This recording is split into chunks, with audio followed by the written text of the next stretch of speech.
ನಮ್ಮ ಚಿಂತಾಮಣಿ ನ್ಯೂಸ್ ಕನ್ನಡಕ್ಕೆ ಸ್ವಾಗತ. ಕೋನಕುಂಟ್ಲುನಲ್ಲಿ ಸದ್ಗುರು ಶ್ರೀ ಯೋಗಿ ನಾರಾಯಣ ಮಠ ಲೋಕಾರ್ಪಣೆ ಮಾಡಿದ ಕೈವಾರ ತಾತಯ್ಯನವರ ಮಠದ ಧರ್ಮಾಧಿಕಾರಿ ಡಾಕ್ಟರ್ ಎಂ.ಆರ್. ಜಯರಾಮ್. ಚಿಂತಾಮಣಿ ತಾಲೂಕಿನ ಪವಿತ್ರ ಪುಣ್ಯಕ್ಷೇತ್ರವಾದ ಕೋನಕುಂಟ್ಲುನಲ್ಲಿ ಶ್ರೀ ಸದ್ಗುರು ಯೋಗಿ ನಾರಾಯಣ ಮಠ ಉದ್ಘಾಟನೆ ಮಾಡಲು ಕೈವಾರ ಮಠದ ಧರ್ಮಾಧಿಕಾರಿ ಡಾಕ್ಟರ್ ಎಂ.ಆರ್. ಜಯರಾಮ್ ರವರು ಆಗಮಿಸಿದಾಗ ಸುಮಂಗಳಿಯವರು ಪೂರ್ಣ ಕುಂಭಗಳೊಂದಿಗೆ ಮಂಗಳ ವಾದ್ಯದೊಂದಿಗೆ ಅಭೂತಪೂರ್ವ ಸ್ವಾಗತ ಕೋರಿದರು. ಮುಖ್ಯ ಅತಿಥಿಗಳಾಗಿ ಸಮಾಜ ಸೇವಕರು, ಚಿಂತಾಮಣಿ ವಿಧಾನಸಭಾ ಕ್ಷೇತ್ರದ ಬಿಜೆಪಿ ಮುಖಂಡರು ಆದ ಜಿ.ಎನ್. ವೇಣುಗೋಪಾಲ್ ಹಾಗೂ ಶಿಡ್ಲಘಟ್ಟ ವಿಧಾನಸಭಾ ಕ್ಷೇತ್ರದ ಬಿಜೆಪಿ ಗ್ರಾಮಾಂತರ ಮಂಡಲ ಅಧ್ಯಕ್ಷರಾದ ಸೀಕಲ್ ಆನಂದಗೌಡ, ಚಿಂತಾಮಣಿ ಬಿಜೆಪಿ ಮಂಡಲ ಅಧ್ಯಕ್ಷರಾದ ಟಿ.ಪಿ.ಎಸ್. ರಾಜಣ್ಣರವರು ಆಗಮಿಸಿದ್ದರು. ಕರ್ಪಲ್ಲಿ ವೆಂಕಟರೆಡ್ಡಿರವರ ಭಜನಾ ಮಂಡಳಿ ತಂಡದವರು ಕಾಲ್ನಡಿಗೆಯಲ್ಲಿ ಭಜನೆಯನ್ನು ಮಾಡುತ್ತಾ ರಾಮಕೋಟೆಗೆ ತೆರಳಿ ಪೂಜೆ ಸಲ್ಲಿಸಿ ಮಹಾಮಂಗಳಾರತಿ ನೀಡಿದರು. ತದನಂತರ ಶ್ರೀ ಯೋಗಿ ನಾರಾಯಣ ಮಠದಲ್ಲಿ ವಿಶೇಷ ಪೂಜೆಯನ್ನು ಸಲ್ಲಿಸಿದರು. Doctor MR. ಜಯರಾಮ್ ರವರಿಗೆ ಸುಮಂಗಳಿಯವರು ಪಾದಗಳಿಗೆ ನಮಸ್ಕರಿಸುತ್ತಿರುವ ದೃಶ್ಯ ಕಂಡುಬಂತು. ವೇದಿಕೆ ಕಾರ್ಯಕ್ರಮದಲ್ಲಿ ಸಂಕೀರ್ತನಾ ವೇದಿಕೆ ಸಂಚಾಲಕ ವಾನರಾಶಿ ಬಾಲಕೃಷ್ಣ ಭಾಗವತ್ ರವರು ಪ್ರಾಸ್ತಾವಿಕ ನುಡಿಗಳು ನುಡಿದರು. Doctor MR. ಜಯರಾಮ್ ರವರು ತಮ್ಮ ಅದ್ಭುತ ಪ್ರವಚನದಲ್ಲಿ ಗುರುಗಳ ಪ್ರಾಮುಖ್ಯತೆ, ಜೀವನದಲ್ಲಿ ಪಾಲಿಸಬೇಕಾದ ಸನ್ಮಾರ್ಗದ ಅಂಶಗಳ ಬಗ್ಗೆ ಬಹಳ ಸವಿಸ್ತಾರವಾಗಿ ವಿವರಿಸಿದರು. ಕಾರ್ಯಕ್ರಮದ ಇತರ ಮಠದ ದಾನಿಗಳು ಉಪಸ್ಥಿತರಿದ್ದು ಗಣ್ಯರಿಗೆ ಸನ್ಮಾನಿಸಿ ಗೌರವಿಸಲಾಯಿತು.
జయ ఇందిరారమణ గోవింద తాతయ్య గారి పాదమే గదు గోవింద ఆంజనేయ స్వామి పదాలు గోవింద గిరివాస వెంకటరమణ గోవింద తాతయ్య గారి పాదమే గదు గోవింద పరమంగళ నమ పార్వతీ పదయే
వస్తూ ఉన్నారు. అనాది కాలం నుంచి కూడా రామకోటి ఇదే రీతి ప్రతి సంవత్సరము కూడా జరుగుతూ ఉంటుంది. ఈ పక్కన ఉండేట్లా గ్రామాలన్నీ కూడా చాలా భక్తులు ఉండేట్లా గ్రామాలు.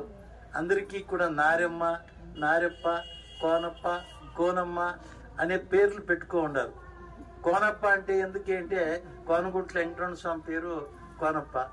నారెమ్మ అంటే ఏమి అంటే తాతగారి పేరు. నారెప్ప అంటే ఏమి తాతగారి పేరు. అదే రీతిగా మల్లమ్మ, మల్లప్ప అనే పేర్లు ఈ ప్రాంతంలో చాలా ఎక్కువగా ఉన్నాయి. ఎందుకంటే ఇక్కడ భక్తాదులు ఎక్కువగా ఉండారు. ఈ ప్రాంతంలో చాలా భక్తి ఉండే ప్రాంతం ఇది. తాతగారి కీర్తనలు ఎల్లకాలము చేస్తా ఉండేట్లా జాగా ఇది. ఈ జాగా ప్రకృతి సౌందర్యానికి చాలా అతీతమైనట్లు. అది ప్రకృతి ఇక్కడ వెలసింది. చూడండి, ఎక్కడ చూసినా కూడా మాన్లు. ఎంత బాగుంది, ఎంత ఆనందదాయకంగా ఉంది, చాలా పవిత్రదాయకమైనట్ల ఈ స్థలంలో. ఈరోజు కోనగుంట్ల వెంకటరమణ స్వామి రథోత్సవం రోజు.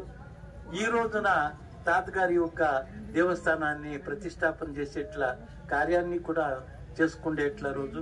దీనికంతా కూడా అనేక మంది భక్తాదులతో కూడినట్ల భక్తాదులందరితో కూడాను మన కరపల్లి వెంకటరెడ్డి గారు చాలా భక్తిపూర్వకంగా ఈ కార్యక్రమాన్ని కంకణబద్ధంగా నిలుచుకొని అందరినీ ఒకటిగా చేసుకొని కులమత భేదాలని వదులుకొని ఏదే కులస్తులు కావచ్చు, తాతగారి భక్తులు ఒక కులానికి చెందినవాడు కాదు. కులము అంటే ఇక్కడ లేనేలే. తాతగారి విషయంలో కులము విడిచిన వారము ఏ కులములోన కలియము, కులగోత్రముల కూలవేసి కుదరమెక్కినారము అని చెప్పిండే ఎట్లా వాళ్ళు. అలాంటి భేదము లేకుండా, భేదము లేదు, భేదము లేకుండా అన్ని మతాలని అన్ని కులాలని ఒక్కటిగా పిలుచుకొని పోయి భక్తులందరినీ కూడా చేర్పించి తాతగారి దేవస్థానం చేయాలా అని చెప్పేసి కొంచెం ధర్మాధికారుల దగ్గరికి వచ్చి పాదాల పైన పడి స్వామిని చేయాలా అని చెప్పి ఉన్న వెంకటరెడ్డి భక్తాదులందరూ కూడా కోరుకున్నప్పుడు కానీనప్ప దేవుడు మంచి చేయని ఆశీర్వాదం చేసి, వాళ్ళ ఆశీర్వాదమే పెద్దది. దాని జొత్తకి ఆర్థిక సహాయం అది ఉన్ని, అది వేరే. అయితే ఆశీర్వాదం ఉంది కదా, తాతగారి దగ్గర ఆశీర్వాదం తీసుకునేది అది చాలా పెద్దది. అట్లా తాతగారి కృప నుంచి కొంచెం ధర్మాధికారులు సంతృప్తిగా ఈ యొక్క పవిత్రమైన జాగాలో కావల తాతగారి దేవస్థానం అని చేసి ఈ ఉద్ఘాటన కార్యక్రమానికి అప్పట్లో మన డిప్యూటీ స్పీకర్ గా ఉన్నది మన కృష్ణారెడ్డి గారు, వాళ్ళు కూడా దేవస్థానానికి చాలా సపోర్ట్ గా నిలుచుకోండి. ఈరోజు ఇంకా వాళ్ళు వచ్చిండ్లే. వస్తారు. ಉದ್ಘಾಟನೆಗೆ ಆಗಮಿಸಿರುವ ಪರಮ ಪೂಜ್ಯ ಕೈವಾರದ ಧರ್ಮಾಧಿಕಾರಿಗಳ ಪಾದಕ್ಕೆ ವಂದಿಸುತ್ತಾ, ಇವತ್ತಿನ ವೇದಿಕೆಯ ಮೇಲಿರುವ ಎಲ್ಲ ಗಣ್ಯರೇ, ವೇದಿಕೆಯ ಮುಂದೆ ಇರುವ ಎಲ್ಲ ತಾತಯ್ಯನವರ ಭಕ್ತಾದಿಗಳೇ, ಇಷ್ಟೊತ್ತು ಧರ್ಮಾಧಿಕಾರಿಗಳು ಹೇಳಿರೋದು 100% ಸತ್ಯ. ನನ್ನ ತಾಯಿ 40 ವರ್ಷಗಳಿಂದ ಹಿಂದೆ ಕೈವಾರ ಮಠಕ್ಕೆ ಸೇರಿದಂಥವ್ರು. ಎಲ್ಲೇ ಕೈವಾರ ತಾತನ ದೇವಸ್ಥಾನಗಳಿದ್ದದ್ದು ಅವನ್ನ ಜೀರ್ಣೋದ್ಧಾರ ಮಾಡೋದು ಇಲ್ಲ, ಎಲ್ಲ ಯಾರೇ ಕಟ್ತಾ ಇದ್ರು ನಾನೇ ಹೋಗಿ ವಾಲಂಟಿಯರ್ಲಿ ದುಡ್ಡು ಕೊಟ್ಟು ಬರೋದು. ಮೊದಲಿನಿಂದ ಇದು ನಾನು ರೂಢಿಸ್ಕೊಂಡಿರೋದು. ನಾವು ಸಂಪಾದನೆ ಮಾಡಿರೋದ್ರಲ್ಲಿ 25% ದಾನ ಧರ್ಮ. ದೇವರು ದಾನ ಧರ್ಮ ಕೊಟ್ರೇನೆ ನಮಗೂ ಕೊಡೋದು ಅನ್ನೋದು ಎಲ್ಲರೂ ಅಳವಡಿಸ್ಕೊಬೇಕು. ಆದ್ರಿಂದ ಇಷ್ಟೊತ್ತು ನೀವು ಕೇಳಿರೋಂಥ ಸತ್ಯ ಬಿಟ್ಟು ಬೇರೆ ಏನೂ ಹೇಳಕ್ಕಾಗಲ್ಲ.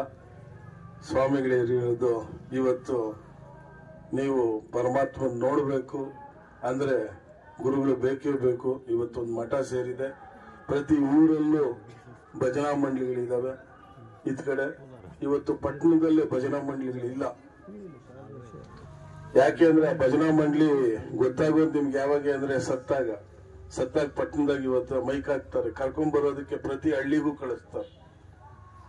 ಆದ್ರಿಂದ ದಯವಿಟ್ಟು ಎಲ್ಲ ಕಡೆನೂ ಪರಮಾತ್ಮನ್ನ ನೋಡುವಂತ ಕೆಲಸ ಆಗ್ಲಿ ಅಂತೇಳಿ ಇವತ್ತಿನ ಈ ಕೈವಾರ ತಾತನವರ ಉದ್ಘಾಟನೆಗೆ ಬಂದಂತ ಎಲ್ರಿಗೂ ಕೈವಾರ ತಾತಯ್ಯನವರು ಒಳ್ಳೇದ್ ಮಾಡ್ಲಿ ಅಂತ ಕೇಳ್ಕೊಂತ